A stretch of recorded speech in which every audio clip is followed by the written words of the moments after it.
Bonjour tout le monde, on est le dimanche 11 août 2019 et on se retrouve pour une nouvelle vidéo au jardin.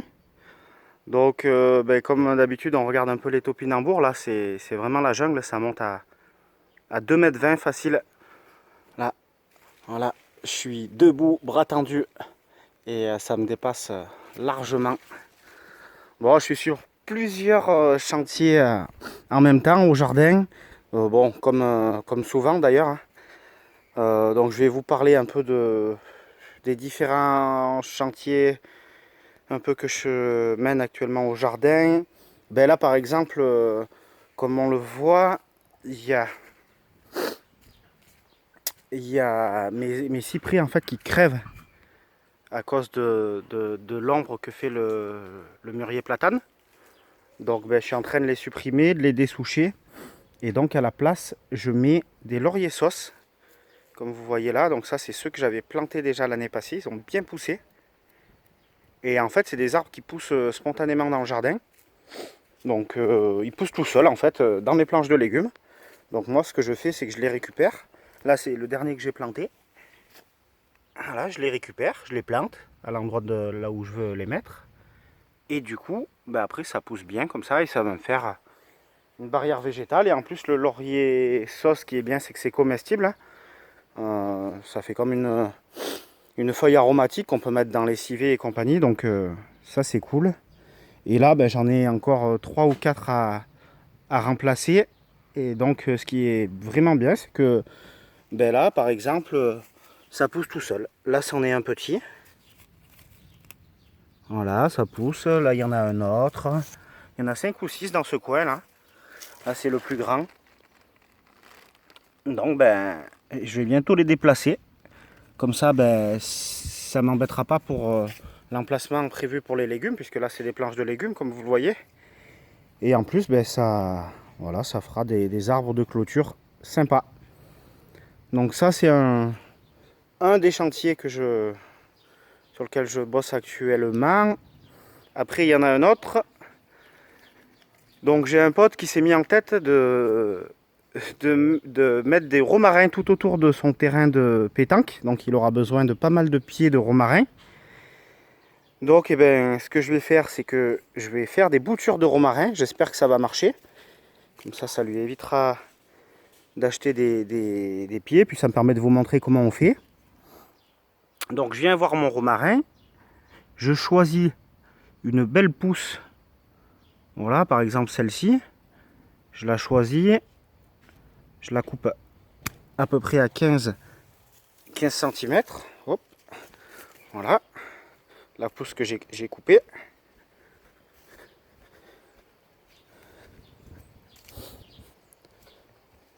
Donc après, avant ça, donc j'avais préparé donc un mélange de terre et de terreau que j'avais énormément humidifié. Donc ce que je vais vous montrer là, hop, je vais donc, comment vous dire, j'ai posé le téléphone. Donc là, ce que je vais faire, je vais enlever la plupart du feuillage, comme ceci. Hop. Voilà, je laisse à peu près ça. Je coupe sous un œil, hop, comme ceci, un peu en biais, pour augmenter la surface de contact avec la terre. Et je laisse quelques feuilles, voilà, vous le voyez comme ça là. Je laisse quelques feuilles pour que ça fasse quand même de la photosynthèse. Et je mets ceci dans le pot, comme ceci, bien enfoncé. Voilà, donc là j'ai 6 boutures. Bon, j'espère que les 6 vont prendre, c'est pas sûr du tout. Donc il faudra bien que je les tienne à l'ombre, bien que je les arrose tous les jours. Et donc je vais essayer d'en faire en plus grande quantité. Parce que je sais que il y a des risques qu'il y en ait qui crèvent. Et si j'arrive à fournir le collègue, c'est tant mieux. Et si j'en ai encore plus, je pourrai en faire profiter d'autres amis. Donc c'est encore que du bonheur, quoi. Regardez ce que j'ai ramassé ce matin. une mini pastèque. En fait, le plant était en train de crever. Il a senti qu'il allait crever. Et donc, une plante, c'est intelligente. Hein. Elle est là pour se reproduire, hein, pour assurer sa descendance. Donc, se sachant condamnée, elle a tout fait pour faire un fruit. Et donc, elle n'a pas réussi à l'amener à maturité. Donc, ça fait une mini pastèque. On verra bien si on peut la manger ou pas. On va essayer. Alors, au mois d'août, il y a encore quand même quelques semis pour préparer l'hiver.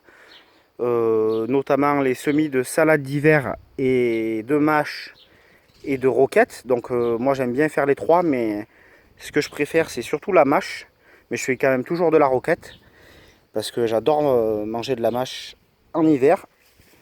Donc ici c'est une zone que j'ai préparée ce matin. Donc ça m'a pris 10 minutes, un quart d'heure pour préparer cette zone de 75 cm de large sur à peu près 2,50 m de longueur. Ouais, 2 mètres même, pas bien plus.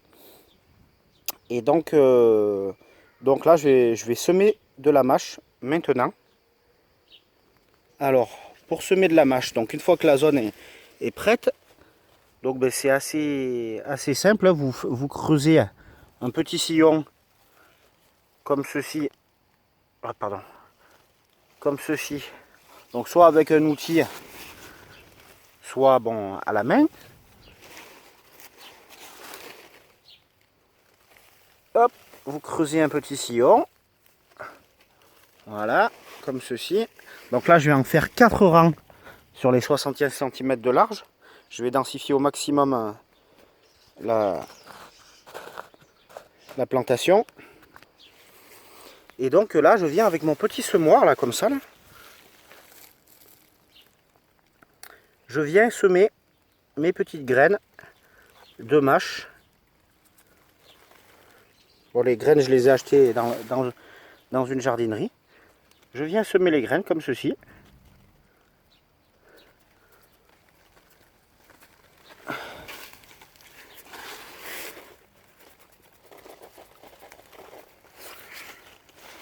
Hop, et voilà, j'ai fait un premier sillon. Et donc maintenant, je vais le reboucher.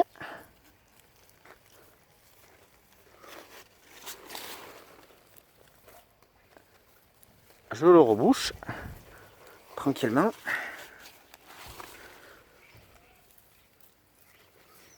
Je tasse un petit peu pour que les graines soient bien en contact avec la terre. Donc, pas comme un bourrin, hein, juste je marche pas dessus. Hein. Voilà. Hop. Et puis après, un petit coup d'arrosage. Et puis après, il n'y a plus qu'à attendre que la mâche elle sorte. Voilà. Et je vais reproduire cette opération encore 4 fois là, 3 fois sur la largeur. Donc comme ça me fera 4 rangs de mâche. Donc la mâche, qu'est-ce que je voulais dire, je me rappelle plus. Désolé, bon c'est du live, donc voilà, désolé. Puisque je me rappelle plus ce que je voulais dire, on va passer à une autre culture. Voilà, donc pas bien penser à arroser, bien sûr, hein, sinon les graines ne lèveront pas. Et à tenir humide tous les jours jusqu'à la levée. Ça, c'est une phase assez critique où, quand la graine est en train de germer, il faut que ce soit bien humide. Ah, ça y est, ça me revient à ce que je voulais dire. Donc, les semis de mâche, on peut les faire aussi en terrine, c'est-à-dire en pot. Et puis ensuite, repiquer les plants une fois qu'ils sont à une taille intéressante. Pour la mâche, moi, en général, je le fais directement en pleine terre. Je le fais pareil pour la roquette. Par contre, les salades, j'ai plus tendance à les faire systématiquement en terrine. Voilà, donc c'est vrai que c'est de plus en plus la jungle. Hein. Au mois d'août, là vous voyez, il y a certaines zones où les courges, c'est la forêt quoi, c'est incroyable. Là c'est une petite zone où j'avais planté 2 choux et que je préparais aussi ce matin. Je pense que je vais y faire un dernier semis de carottes. Et puis il faudra que je me fasse une place aussi pour le semis de navets, avant le 15 août, le semis de navets, pour en avoir cet hiver. Voilà, donc les tomates sont en production depuis quelques semaines maintenant. Les poireaux, ils continuent à bien pousser, vous voyez, hein, ça n'a rien à voir avec quand je les ai repiqués. Maintenant, ça commence à être des vrais plants de poireaux. très jolis et qui vont pas arrêter de grossir.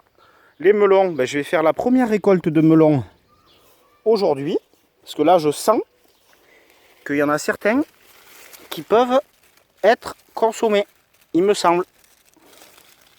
Mais bon, à une main c'est pas facile. À une main c'est pas facile. Alors je vais aller chercher le sécateur.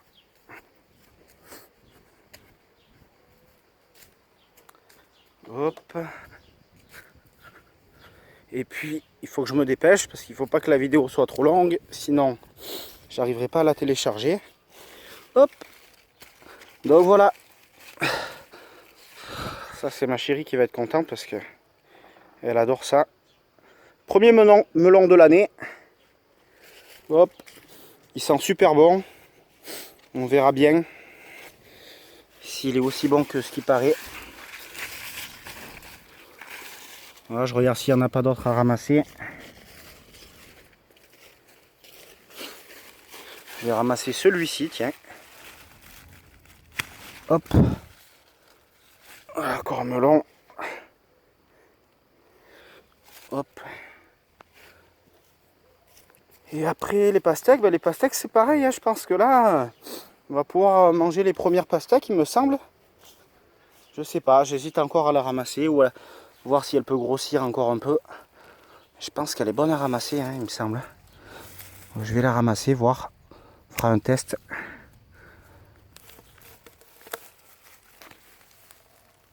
Hop là, oula, elle est lourde. Hein. Elle est très lourde. Celle-là, je pense qu'on va se régaler.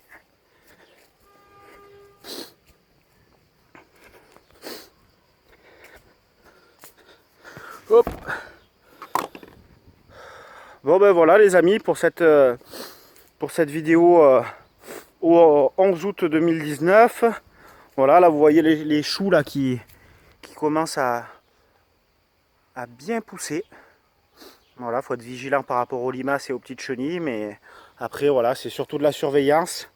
Je vous ai montré dans la vidéo de la semaine dernière le traitement au soufre là sur courge. A priori ça a bien stoppé la maladie d'odium. Ça a bien stoppé le champignon, donc je suis content pour l'instant. Et du coup voilà. Ah oui, donc j'ai un autre projet là, un nouveau projet là pour le jardin, un gros projet. Je vous en parlerai la semaine prochaine. Je comptais vous en parler aujourd'hui, mais en fait, je me rends compte que j'ai pas le temps. Ben, ça sera pour la semaine prochaine. À bientôt les amis.